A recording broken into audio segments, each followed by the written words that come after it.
এত খরচে তৈরি হয়নি কোনো স্টেডিয়াম। এর মাঝে তৈরি করা হয়েছে স্টেডিয়ামের একটি ডিজাইন যা দেখতে ঠিক ড্রামের মতো।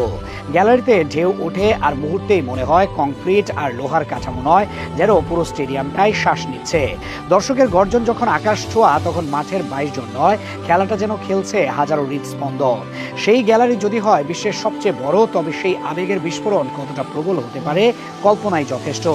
এমনই এক মহাকাব্য রচনার প্রস্তুতি নিচ্ছে ভিয়েতনাম। দেশটি নির্মাণ করতে যাচ্ছে বিশ্বের বৃহত্তম ফুটবল স্টেডিয়াম। প্রস্তাবিত ধারণ ক্ষমতা প্রায় 1,35,000 দর্শক। শুধু সংখ্যা নয়, এর সঙ্গে জড়িয়ে আছে উচ্চাকাঙ্ক্ষা, আত্মপ্রকাশ আর বৈশ্বিক মঞ্চে শক্ত অবস্থান নেওয়ার স্বপ্ন।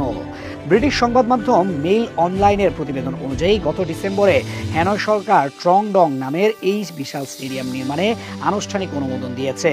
তবে এটি কেবল একটি স্টেডিয়াম নয়, পুরো একটি অলিম্পিক স্পোর্টস সিটির কেন্দ্রবিন্দু। আধুনিক ক্রীড়া কমপ্লেক্স, আবাসিক এলাকা, অনুশীলন সুবিধা, বাণিজ্যিক অবকাঠামো সব মিলিয়ে এক স্বয়ংসম্পূর্ণ ক্রীড়া নগরী গড়ে তোলার পরিকল্পনা। প্রকল্পের বাজেটও কম, বিস্ময়কর নয়, প্রায় 28 বিলিয়ন পাউন্ড। অর্থাৎ কেবল একটি মাঠ নয়, এটি হতে যাচ্ছে এক বহুমাত্রিক স্থাপনা, যেখানে ফুটবলের রোমাঞ্চের পাশাপাশি আয়োজন করা যাবে সাংস্কৃতিক উৎসব, কনসার্ট, এমনকি বড় রাজনৈতিক সমাবেশও। সোজা কথায়, ট্রং ডং শুধু গোল আর করতালির গল্প বলবে না, এটি হবে ভিয়েতনামের সক্ষমতা, সাহস আর ভবিষ্যৎ দর্শনের এক দৃশ্যমান প্রতীক।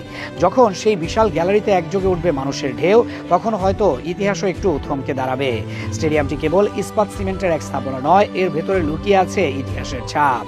এর নকশার প্রেরণা নেওয়া হয়েছে ভিয়েতনামের প্রাচীন সভ্যতার অনন্য প্রতীক ডং সন ব্রোঞ্জ থেকে, যা দেশটির সাংস্কৃতিক আত্মপরিচয়ের অন্যতম বাহক। ভিয়েতনামি ঐতিহ্যে এই ব্রোঞ্জ ড্রাম একতা, সাহস ও শক্তির প্রতীক হিসেবে বিবেচিত।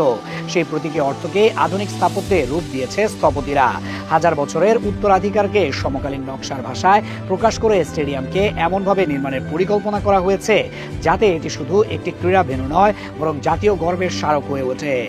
পরিকল্পনা অনুযায়ী 2028 সালের মধ্যেই স্টেডিয়ামের মূল কাজ শেষ করার লক্ষ্য রয়েছে।